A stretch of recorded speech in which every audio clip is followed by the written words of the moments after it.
Welcome to the Fear and Greed Business News Afternoon Report for Tuesday the 9th of April 2024. I'm Sean Aylmer. Every afternoon we've got the 5 stories that happened today that you need to know about. Story number 1, the S&P ASX 200 closed up 0.5% today to 7,824 points. Best among the large caps were the big miners. Iron ore futures hit a 2-week high, back above $107 a tonne. As a result, BHP and Fortescue Metals Group were up 2%, while Rio Tinto finished more than 3% higher.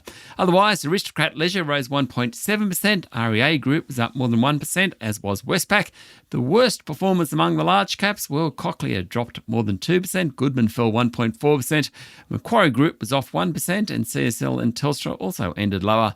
Best on the day was lithium producer Liontown Resources, while Agri Group Elders jumped 8% after tumbling yesterday. Ansell's share price jumped nearly 7% after it resumed trading following its announcement yesterday that it will buy Kimberly-Clark's personal protective equipment business for about $640 million.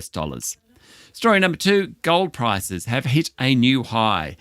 $2,353.79, that's US dollars, and that's for an ounce. It's on the back of central bank purchases and geopolitical tensions. According to Reuters, the central banks of China, Turkey, India, Kazakhstan and some Eastern European countries have been buying bullion. The reason? Because gold is a store of value. There's a limited amount of the stuff and it's a safe way to park money, particularly if things look a little unclear. Otherwise, oil prices are down a touch today and the Aussie dollar is back above 66 US cents. Story number 3, Vice Admiral David Johnston will serve as the new Chief of the Australian Defence Force. Prime Minister Anthony Albanese made the announcement today, an announcement that received broad support across both sides of politics. The Prime Minister said Vice Admiral Johnston is a proven leader with the experience, intellect and resolve to lead the ADF in a complex and rapidly changing global strategic environment. The PM said Vice Admiral Johnston has consistently distinguished himself, pulling different elements of defence together, including in the Indo-Pacific, Iraq and Afghanistan. He'll replace General Angus Campbell, who by the end of his tenure will have been the longest ever serving Chief of the Defence Force.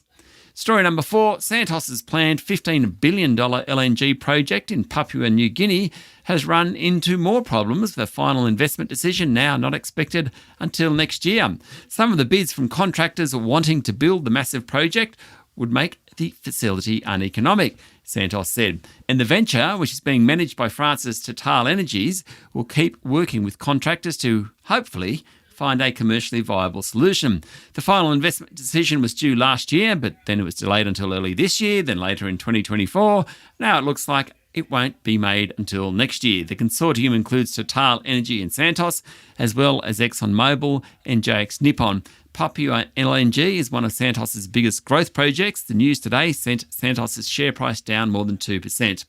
And story number 5, we're a miserable bunch. Even though the economy has performed remarkably well, more than half of Australians still think it will tip into recession in the next 12 months, and that's despite households becoming more optimistic about their financial prospects. The quarterly Dye & Durham survey conducted by Resolve Strategic found a grim but improving mood among Australians. Cost of living still dominates the list of worries, followed by housing affordability at 53%, according to a report in The Australian.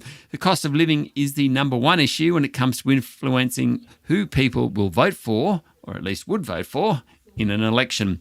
While households remain under pressure, 2/3 now believe inflation has peaked or will come down over the next year. A similar proportion believe the Reserve Bank's next move will be down.